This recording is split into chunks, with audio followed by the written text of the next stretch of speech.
Hey, retirees. I need to tell you about this this genus of plants. This is a penstemon. This particular one is Penstemon hirsutus, hairy beard's tongue, and I'm going to show you a couple other species too. But this is a really important plant, so I'm gonna include it when I do the June flower video. But I want you to know about this plant, so I'm going to just do one video just on Penstemon. Um, so this is an early bloomer. This particular species, the hairy beard's tongue, is a very early bloomer, and it's not very big. It's less than 2 feet tall, so it's good for the front of the border. This happens to be in my yard, and penstemon are really easy to grow from seed. So all the penstemon I have, I've grown from seed. This particular species is a little more difficult. It's easy to germinate, but and then it's difficult to keep going. Once it germinates, because the seeds are so tiny and the little plants are so tiny. But so this was just two seedlings, and now this is the third year, and it's really spread. So you can once you get a couple seedlings going, you can split them up after a couple of years. There's some important things about this plant. Besides it's just being beautiful, it's an early bloomer. It's really needed by the bumblebees. The bumblebees come out in the queen bees come out in the spring, early spring. They're already impregnated, and they need to make a nest, and they need nectar, and they need pollen, and they really depend on early blooming plants like these penstemon. And our bumblebees are in big trouble. We see a lot of them, but the ones we see are all pretty much basically common species, like common eastern bumblebee and brown belted bumblebee, two spotted bumblebee. They're all kind of common because they can eat almost anything. But some of the more endangered ones, like the golden northern bumblebee and the half black bumblebee, are really in a lot of trouble. And then there's a couple of species that are endangered. They're on the federal endangered list. They're disappearing quickly, and nobody really seems to know why. Another great thing about this plant is it's deer and rabbit resistant, and that's important in my hill garden that I do some videos on, because now I have Mama Rabbit, and she has a little nest with babies in it, so that's going to be an issue. And I have my friend Bucky the deer, who just loves me. Every time he sees me, he comes running out and greets me, and he likes to munch in the garden. So this is a great plant, and that the deer do not eat it. Also it's evergreen. It's there at least here.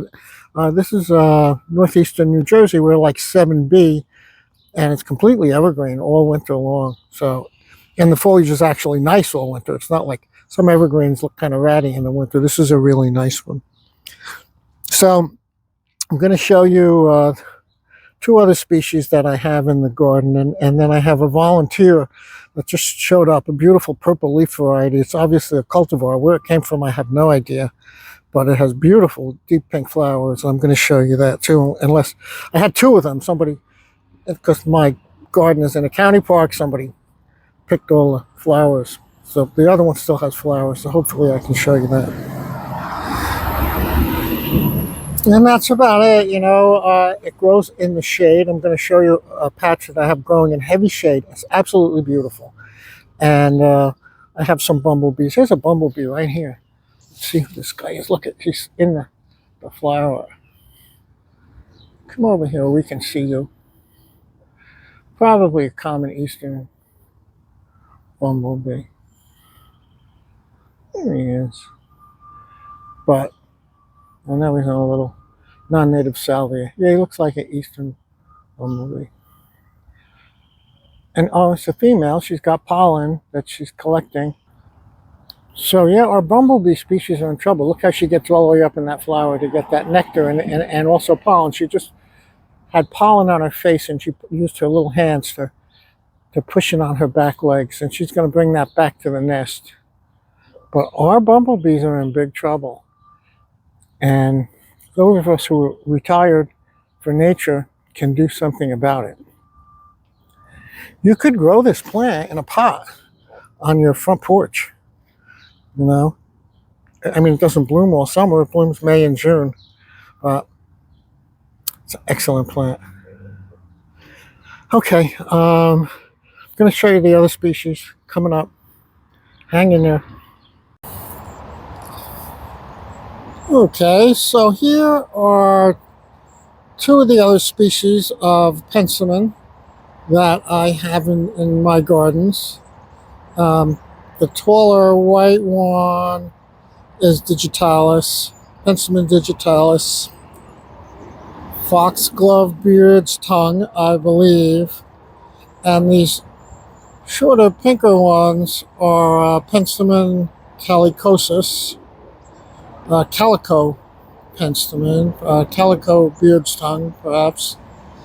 And the reason that they're mixed together is, I collected the seed at a public garden 2 years ago in the fall, and they had them separate and marked separately. I collected the seed obviously in the fall, so I kept them separate. But when I went back and checked the area the following spring, I saw that they had seeded all over each other, and so they were mixed. So this is mixed. It's okay, fine. They're beautiful, and the bumblebees love them. Right now, there's several common eastern bumblebees. I'm waiting for the golden northern bumblebee to show up.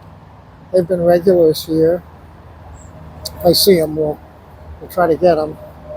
And these are great plants. Like I said earlier, with the other variety, the other species, with the hairy Penstemon, they're evergreen. These are in the shade. They're under a tree right here. They've been blooming now for a couple of weeks, so bloom for a couple of weeks more. They're really important foraging for the bumblebees. And the hummingbirds.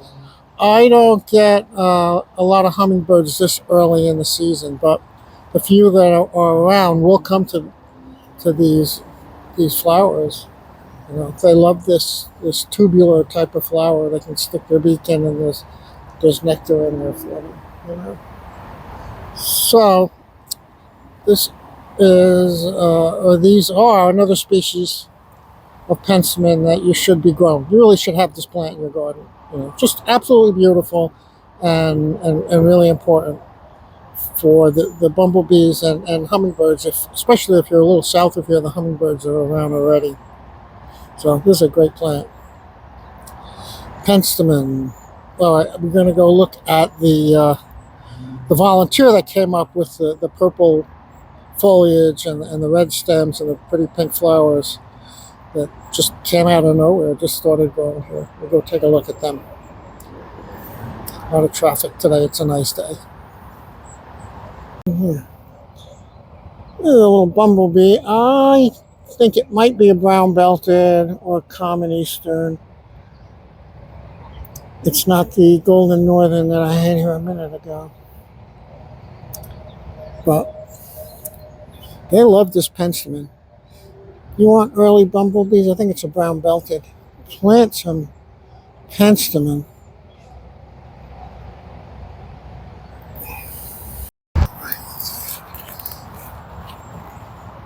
Here is the Northern Golden. Where'd he go? Oh, he's here. He's here. I'm gonna get close without scaring him. So that's a species that's in trouble. In the IUCN has it on the red list, which means it's endangered of being endangered. So you can tell by it's basically mostly yellow abdomen. A really cool bean, and there's been quite a few around. Yeah, so he's giving me some good views today. That is that golden northern bumblebee, Bombus fervidus. That's the kind of bee we want to attract, and and keep from going extinct like some of the others.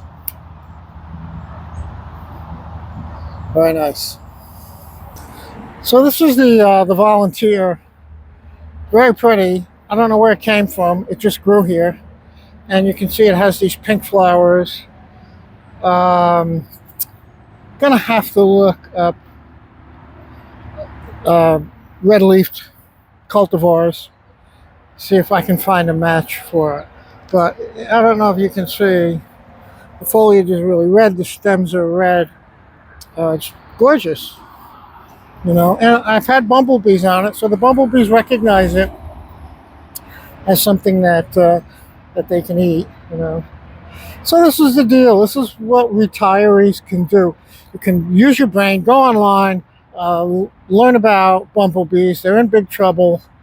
Learn what plants they really need, especially the endangered ones or the threatened ones, like the golden northern that I showed you earlier in this video. That's pretty exciting. And I had never seen one of those for ever, I think, until I got this garden going, and now every year there's more and more. So that's a good thing, you know. That's what we want to do. So you can help nature. You're retired, you have time. You can grow native plants that bumblebees need, and grow them on your porch. If you had this in a pot on your porch, bumblebees would come, and perhaps some species that are in trouble, you know. So, all right. That being said, think about growing penstemon. Look it up online. Find out what species grow in your area, and retire for nature.